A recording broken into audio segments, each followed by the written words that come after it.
Okay, I'm just thinking, right, I know what you're thinking when I walks on here. Why is he carrying a crutch with, well, you can see, reflectors?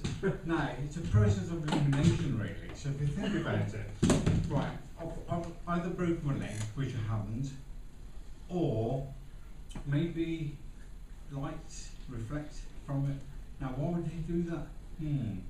Maybe it's down to my secret dogging.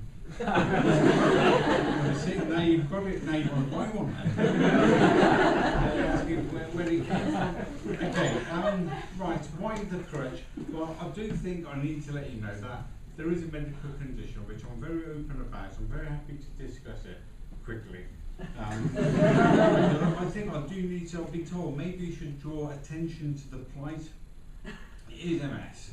Now, trouble about that is people often think MS is Microsoft. It's a big problem because someone did say when I told them, a work colleague that I used to go with really well, I told him I've got MS, and he congratulated me, said, oh, well done, this is done. You know, I had to explain what it was to him, so, but that's one thing. Now, the thing about MS, I did read all about it, and we won't be certain that it is a mess until we do an autopsy. So I spoke to my consultants. I said, well, I'll volunteer, I'll be the guinea pig for it. Now, admittedly, it was my fault because I got it quite a little bit wrong.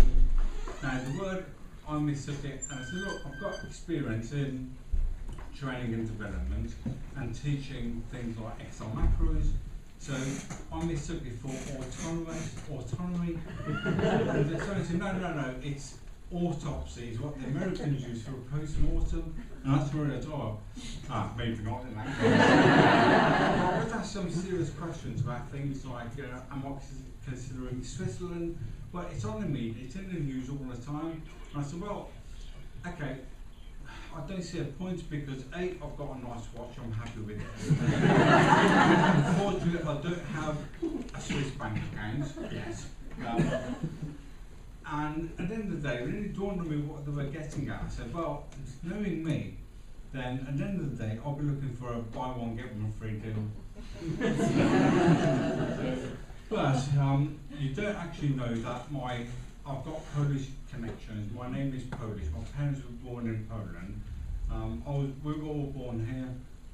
And my sister was telling me, we were actually born in Dudley Road Hospital, which is in between the prison and All Saints Mental Asylum. That's not exactly politically correct these days, but well, you're talking of mid-80s maybe? No, actually before that. Actually, pretty much the late 60s actually. But I do want to tell you a little bit about my Polish connections. Two things. One is my mother's maiden name. Now that is worth a lot. That is a story and a half. My mother's maiden name is actually vodka. It's true. Now the funny thing is, what do you have to confirm it to? A lot of the time, you phone your bank, don't you? And ask you, you've got half my details now. They always ask you, can you confirm your mother's maiden name? And once I said, I will, as long as you don't laugh. So I told him and did it. I let him off. And then he said to me, that isn't his. But I didn't get it. Joking me to me. Now, talking about my Polish connections, I've got to tell you about my cousin in Poland. Sorry, he lives in America now. He's an optician and his wife is a chemist. Now, there was a problem with it once. I got with them okay. And I've got to say, his English is not that great, and my Polish is far from good anyway. And I was speaking to him, and he goes, look, I need to organise a divorce. I said, oh, wow, come on. You know, have you got any grounds? And he went, yeah, a nice house and a quarter of an acre. No. What you've got to realise is, have you got a foundation? And he goes, oh, yes, made of concrete. And I thought, this is going to be hard work, this is. Okay, we're about what's the relations like? Oh no, they're all in Poland. I thought, this is going to be hard work talking to him. And I said, okay, does your wife beat you up? And he goes, no, he always gets up before her. Worse than that. I said, right, okay, have you, anyone of you got a grudge? And he goes, well, no, we're thinking of building a carport. This is getting worse and worse. He goes, all right, well, does your wife play around? And she goes, well, she's very good at Scrabble. This is getting hard now. I said, look, I don't understand why you're talking about divorce. He goes, well, she's trying to kill me. And I thought, oh, shit. Now we're getting serious here. How do you mean she's trying to poison me? Whoa, you know. I said, look, we need to really get the, I love saying this, police involved. I love saying this. I said to her, look, just take a picture of, you found a bottle in a bathroom of poison. So I said, okay, take a picture and just email it to me. And he did. And it turns out it was polish remover.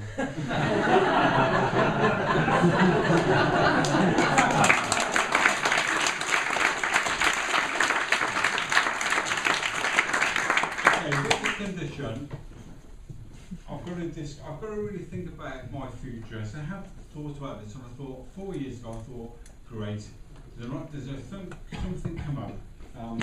The North Korean Supreme Leader. I've got all the attributes for that. I've even got an application form for it. Here it is, you can't see it. But I'll read out the essentials. Right, date of birth. Well, it's not applicable, is it? I'm immortal. Okay, do you have any medical conditions? Well, I can't really lie about that at all. So I put addiction to sex, drugs and sausage roll. Okay, do you have any hobbies or interests? I'm a part-time hustler, full-time lover. But I've got to come out with it now because this is going to get out into the press very soon. I'm actually a secret lover of Susan Boyle. The voice of an angel, the face of, well, a bus really. Right, thank you very much for listening.